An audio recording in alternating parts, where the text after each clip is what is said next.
Furiosa is finally here, and after waiting nearly 10 years for another entry in the Mad Max franchise from George Miller himself, I know that we've all been asking ourselves the same question, and I am happy to report that yes it does. The question is,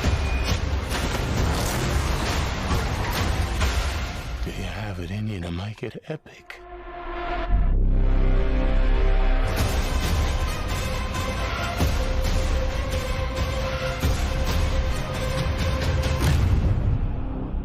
Furiosa, a Mad Max saga, is a film about a young Furiosa who is snatched from the green place of the many mothers and falls into the hands of a great biker horde led by the warlord Dementis.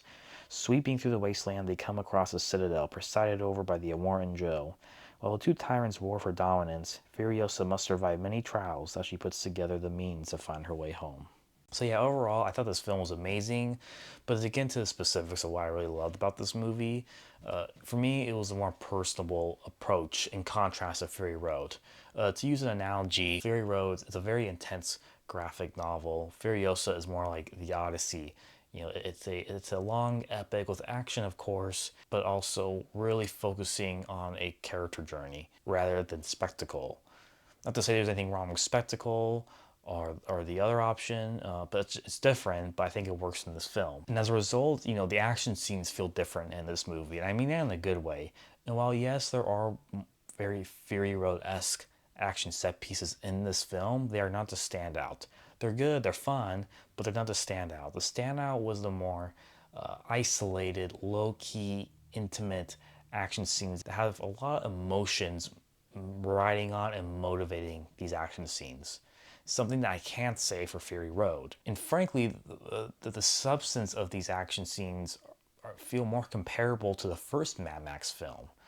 You know, Road Warrior and Fury Road, it's a roller coaster, and not saying that in a bad way. Fury Road is one of my favorite films. Whereas Mad Max, the first film, or Furiosa, the action, it has a more darker tone and substance that's way more intimate to an uncomfortable degree and has a more nihilistic, morally ambiguous take on it. And to me, those elements in certain action sequences were definitely a highlight of the film for sure. All the characters and actors were great in this movie, but both old and new. But Chris Hemsworth stands out above all else. He plays a wonderful, unhinged warlord. You can totally see he has a lot of fun with it. But surprisingly, he kind of brings some nuance and subtlety to the character. Both the script and his performance imply a more tragic backstory to him that gives him a more sad and human element to Dementis, but not enough that you take away from the madness of the character, which is great. I think that was intentional. He's still a villain doing horrible things, but he's not just a crazy for the sake of it. There is a motivation and tragedy behind it, and those tragic elements aren't going to justify what he's doing in the movie, which is how it should be. The cinematography was also great, especially like in the third act. There were so many shots that are just beautiful stylistically, but also were just great in the substance of visual storytelling. And it might be some of George Miller's best work yet.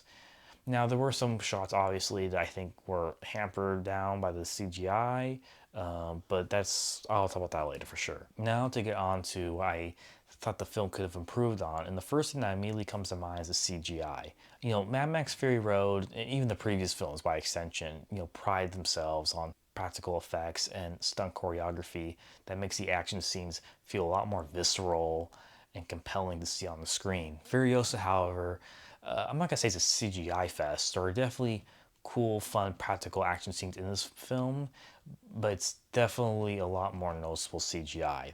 And you know, in its defense, there were some scenes in this film that I'm watching, these big set pieces, and I'm looking at the choreography, the camera movement, the vehicles or the type of vehicles that they're using and how they're being used, and I'm thinking to myself, yeah, like that would be more of a nightmare to direct if it were done practically. That would even be comparable to Fury Road. So I think CGI did make sense in principle on some scenes. However, there were plenty of scenes that I thought the CGI was totally unnecessary, and in both scenes that CGI was necessary and unnecessary, Both were very noticeable and not very convincing at times, which is a big no-no. Another criticism I have for the film is the length. The movie's 2 hours and 20 minutes long, give or take, but it felt like three, straight up. It really did drag in the middle for me. And while you could say that this film would have been improved if they had cut stuff from the film, I think ironically, if they made the film longer, like 3 hours for real, it actually could have helped it. What I mean by that is I think the film very obviously is cutting out certain scenes or kind of like rushing through certain stuff, like big story events, important character development that seems like it's hinted at, but we kind of just flash forward and don't really get to see that happen, as well as the film kind of ignoring the destinies of certain new characters are introduced in the film that leave a big question mark in Fury Road. Like, where do these characters go? What happened to them? These characters seemed like they would have been very important in Fury Road.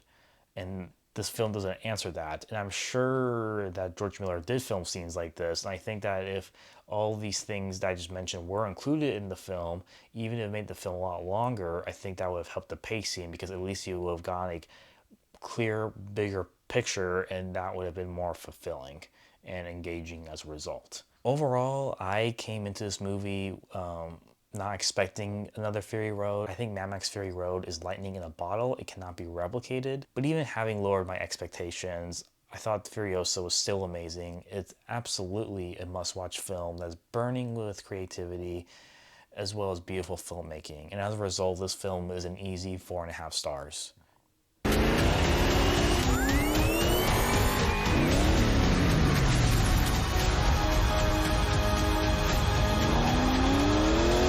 Remember me.